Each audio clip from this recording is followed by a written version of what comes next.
ብዙ ሰው የማይረዳው ስለ ጎንደር ሲወራ ጎንደር ሲባል አንድ ነው የሚመስለው። እኔ የማቀው ጎንደር ሰሜን ጎንደር የሚባል አለ፣ ደቡብ ጎንደር የሚባል አለ። አሁን እነዚህ የምትጠራልኝ በሙሉ የደቡብ ጎንደሮች ናቸው። በስመ ጎንደር ለጎጃሙ፣ ለወሎው፣ ለሸዋው አሁን አማራውን ከፋፈለችው ምናምን ነው የሚባለው። እውነቱ ግን ይሄ ነው። ቤተክርስቲያኑ የተቆጣጠሩት ደቡብ ጎንደሮች ናቸው። ይሄ ሁሉ የሃይማኖት ትርምስ የምታየው በደቡብ ጎንደሮች ነው። ፖለቲካውን ገብተው የሚያጣምሙት የሚያወላግዱት ደቡብ ጎንደሮች ናቸው። ከሻዕቢያ ጋር እጅ ለእጅ የተያዙት ደቡብ ጎንደሮች ናቸው።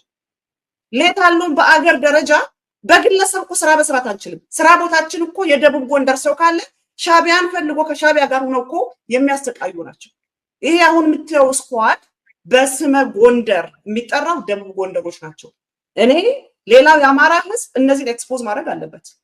ለምንድን ነው በእነዚህ ማፊያ ግሩፕ ከሻዕቢያ ጋራ ከምን ጋራ ፈጥረው የራሳቸውን ጥቅም ብቻ ሄድፉል የሆኑ አስብ። ከደቡብ ጎንደር ነው አይደለም ጳጳስ ሰይጣን ቢገዛን ይሻለናል እነሱ ከሚገዙን ያሉት የደቡብ ጎንደር ጳጳስ ናቸው። እነማን ናቸው? እና አቡነ ጴጥሮስ የደቡብ ጎንደሮች ናቸው። ሲኖዶሱን እያተራመሱ ያሉት ደቡብ ጎንደሮች ናቸው። ሃይማኖቱንም ፖለቲካውንም ሁሉንም እያተራመሱ ያሉት ደቡብ ጎንደሮች ናቸው። ለምንድን ነው ሙሉ ጎንደር በእነዚህ ምክንያት የሚሰደበው? እፍኝ በማይሞሉ ደቡብ ጎንደር ጥቅመኞች ለምንድን ነው ሌላ ጎንደር ሁሉ የሚሰደበው? ለምንድን ነው ጎንደር የወጥቶ የማይናገር? ለምንድን ነው የዳባት ሰው የማይናገር? ለምንድን ነው የዳባርቅ ሰው የማይናገር? ለምንድን ነው የሰሜን ጎንደር ሰው የማይናገር? በእነዚህ ምክንያት ለምን ድፍን ጎንደር ይሰደባል? ለምን በእነዚህ ምክንያት ሌላው አማራ ይታመሳል? ይህንን ኤክስፖዝ ማድረግ አለባቸው። ከአብይ ጋር ከሻዕቢያ ጋር እጅ ለእጅ ተሳስረው እየሰሩ ያሉት በስመ ጎንደር የሚጠሩ ደቡብ ጎንደሮች ናቸው። ይህንን ሪስፖንስ እጄ ነው የምናገረው። ኤክስፖዝ መደረግ አለባቸው።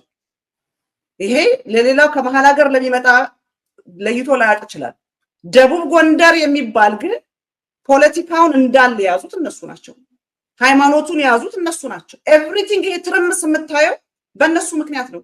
they need to be exposed